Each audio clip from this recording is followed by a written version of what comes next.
നമസ്കാരം. ഞാൻ മൻസൂർ പട്ടാമ്പി, ഒരു സംവിധായകനും ക്യാമറാമാനും എഡിറ്ററും കൂടിയാണ്. ഞാൻ എൻ്റെ ഗ്രാമാട്ടം എന്ന സിനിമയുടെ ലൊക്കേഷൻ തേടി, അഥവാ കുറച്ച് കുന്നും കാടും പുഴയും തോടും പൂമരവും പുളിമരവും ക്ഷേത്രവും അങ്ങനെയൊക്കെയുള്ളൊരു ഏരിയ തേടി ഞാൻ എൻ്റെ പ്രിയ സുഹൃത്ത് പീതാംബരൻ ചേട്ടനുമായിട്ട് ഇങ്ങനെ ഒരു ലൊക്കേഷൻ തേടി നടക്കുന്ന ഇടയിലാണ് ഇങ്ങനെ ഒരു കലാകാരനെ പരിചയപ്പെടാൻ നമുക്കൊരു സൗകര്യം അദ്ദേഹം ഒരുക്കി തന്നത്. ഇത് പരിചയപ്പെട്ട് കഴിഞ്ഞപ്പോൾ ഇതൊരു പുലിയാണെന്ന് മനസ്സിലായി. ഇത് നിങ്ങൾ തന്നെ അദ്ദേഹം സ്വയം നിങ്ങളെ പരിചയപ്പെടുത്തും. അതിന് ശേഷം ബാക്കി കാര്യങ്ങൾ നേരിട്ട് ചോദിക്കാം. പറയൂ. എൻ്റെ പേര് ശ്രീഹരി എന്നാണ്. ഞാൻ +2 വിദ്യാർത്ഥിയാണ്. ഞാൻ ആക്ടിങ്, ഡയറക്ഷൻ, ക്യാമറ എല്ലാം താല്പര്യമാണ്, ചെയ്തുകൊണ്ടിരിക്കുന്നുണ്ട്. ഞാൻ മറുമായത്തിൽ അഭിനയിച്ചിട്ടുണ്ട്.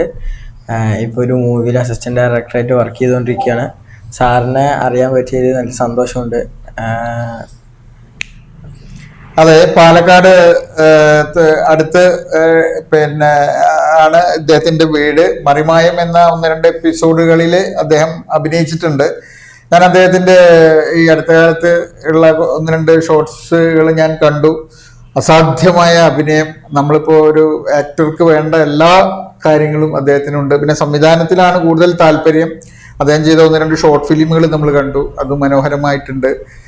അത് സിനിമയെ കുറിച്ചിട്ടുള്ള കാഴ്ചപ്പാടുകളും അതുപോലെ തന്നെ ആക്ടിങ്ങിനെ കുറിച്ചിട്ടുള്ള കാഴ്ചപ്പാടുകളും, അത് സിനിമയുടെ ലോകോത്തര സിനിമയെക്കുറിച്ചും അതുപോലെ തന്നെ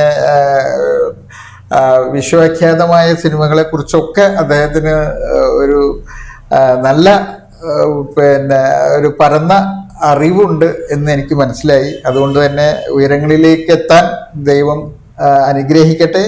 അതുപോലെ തന്നെ അദ്ദേഹത്തെ പരിചയപ്പെടാൻ കഴിഞ്ഞതിൽ വളരെയധികം സന്തോഷം. എൻ്റെ ഒരു പുതിയ മൂവിയിലേക്ക് ക്ഷണിച്ചിട്ടുണ്ട്. തിരക്കില്ലെങ്കിൽ വരണമെന്ന് പറഞ്ഞിട്ടുണ്ട്. എന്താണ് അഭിപ്രായം? അല്ലേ? അപ്പോൾ അദ്ദേഹം ഇനി നിങ്ങൾക്ക് എൻ്റെ ഗ്രാമാട്ടം എന്ന സിനിമയുടെ ഭാഗമായിട്ട് അദ്ദേഹം എൻ്റെ അസിസ്റ്റന്റ് ഡയറക്ടറും അതുപോലെ തന്നെ അതിനകത്തൊരു വേഷം ചെയ്യാനും അദ്ദേഹം സമ്മതിച്ചിട്ടുണ്ട്. അപ്പോൾ ഞങ്ങളുടെ കൂട്ടായ്മയിലൂടെയുള്ള സിനിമയിലേക്ക് ഞങ്ങളുടെ ഒരു ഭാഗമാവാൻ അദ്ദേഹം വരാമെന്ന് ഏറ്റത് തന്നെ നമ്മുടെ പ്രൊഡക്ഷൻ ഒരു ഭാഗ്യമായിട്ട് കരുതുകയാണ്. അദ്ദേഹത്തിൻ്റെ അനിയത്തിയുടെ ഒരു സോങ്ങാണ് നമ്മളിപ്പോൾ കേട്ടത്.